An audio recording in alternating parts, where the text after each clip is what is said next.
L'ancien élu de Villefranche-sur-Saône, Gérard Ducret, a été finalement condamné aujourd'hui en appel à Lyon pour agression sexuelle sur une employée de mairie. Il écope d'1 mois de prison avec sursis et 3 000 € d'amende. Sensibiliser le monde de l'entreprise au handicap, c'est l'objectif de la 6e semaine de l'emploi pour les personnes handicapées qui a débuté aujourd'hui. Si de plus en plus d'entreprises embauchent ces travailleurs différents, le taux de chômage reste 2 fois supérieur à celui des valides. La faute à la crise, mais pas seulement. Les personnes qui sont en difficulté, comme les personnes handicapées, ont encore plus de difficultés à trouver de l'emploi. Elles mettent encore plus de temps. Elles restent 2 fois plus longtemps qu'une personne valide à trouver un emploi. C'est plus effectivement les a priori, les impressions que peuvent avoir les personnes, le regard, même si les choses ont beaucoup évolué. Je ne crois pas que ce soit un problème réellement de coût, c'est plus un problème d'a priori et d'impression. C'est justement pour changer le regard porté sur les personnes en situation de handicap que des associations telles que l'ADAPT travaillent de pair avec les entreprises. Et pour mettre en contact ces deux mondes, l'ADAPT organise ce mardi un forum sur l'insertion professionnelle des handicapés. Donc ce forum va accueillir une 60aine d'entreprises, plusieurs centres de formation, des structures d'aide à l'insertion sociale professionnelle. Et le but, c'est vraiment d'accompagner les personnes dans l'activité, recherche d'une activité, d'un emploi sur ce salon-là. Voilà, donc c'est un endroit où on vient pêcher d'informations et on vient essayer de trouver un emploi effectivement. Le forum Handicap et Emploi ouvrira ses portes demain à 9 h à l'espace Tête d'Or de Villeurbanne.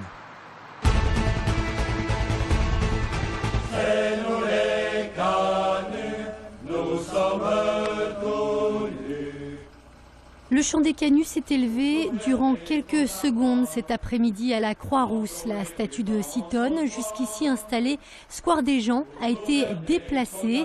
Désormais, elle trône place des Tapis, un emplacement qui n'a pas été choisi par hasard. Cette place où nous sommes, il y a eu autrefois, au XIXe siècle, une mairie. C'était la mairie de la Croix-Rousse, parce qu'il faut vous dire que la Croix-Rousse était une commune indépendante de Lyon. Et c'est de cette mairie que sont parties les 2 grandes révoltes ouvrières de 1831 et 1834. 180 ans plus tard, cette statue vient donc rappeler cette histoire comme un clin d'œil. C'est une statue qui a été réalisée par Georges Salande, qui est un grand sculpteur lyonnais, en 1984. C'est un couple qui chante et qui se tient, qui s'enlace.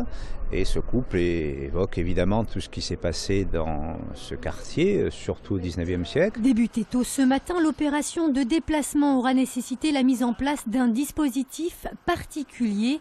Tant cette statue composée de 5 blocs de calcaire est imposante. Ce qui était le plus délicat, c'est de ne pas déstabiliser les éléments.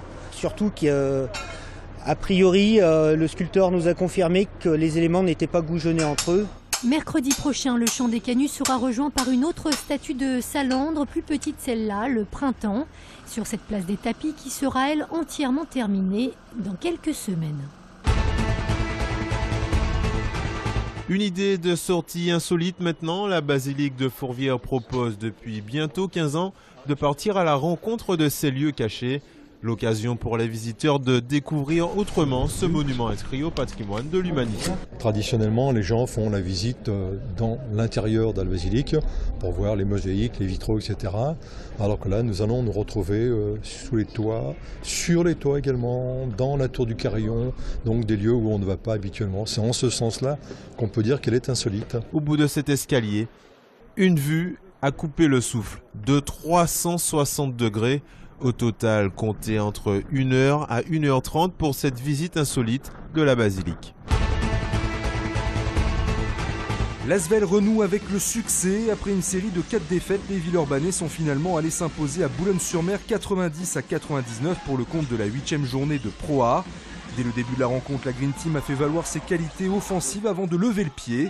Le promu nordiste résiste bien, mais le festival d'Edwin Jackson et David Lighty, auteurs de 30 et 19 points ce samedi, a anéanti les espoirs boulonnais.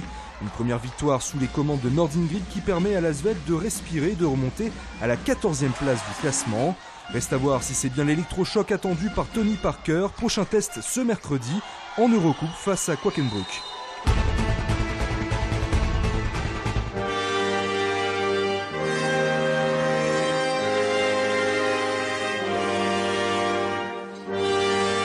Quand Quand l'infiniment petit rejoint le macro-élément, c'est le thème de la double exposition qui se déroule en ce moment au Planétarium. La première regroupe des photos prises au même moment, l'une captée par le plus grand accélérateur de particules au monde situé à 100 mètres de profondeur et l'autre en surface par l'artiste Laurent Mulot. Quand je réalisais la prise de vue en surface, les physiciens me communiquaient un événement ayant eu lieu dans le tube du grand accélérateur de particules au même moment. La cohabitation de deux mondes, un thème cher à Laurent Mulot qui a également travaillé durant 5 mois avec une dizaine d'habitants de Vaux-en-Velin. Ici, plus question de machines géantes et ultra sophistiquées, mais d'un simple électroscope réalisé de manière artisanale avec un objectif, observer les rayons cosmiques. Pour les habitants, ça a été une quête de cette pluie cosmique qui nous tombe tous dessus en permanence, mais sauf que là, ils pouvaient le vérifier dans leur petit pot en verre bricolé. Entre mondes, un double travail à la fois artistique et scientifique donc, à découvrir jusqu'au 4 janvier 2015 au Planétarium de Vaux-en-Velin.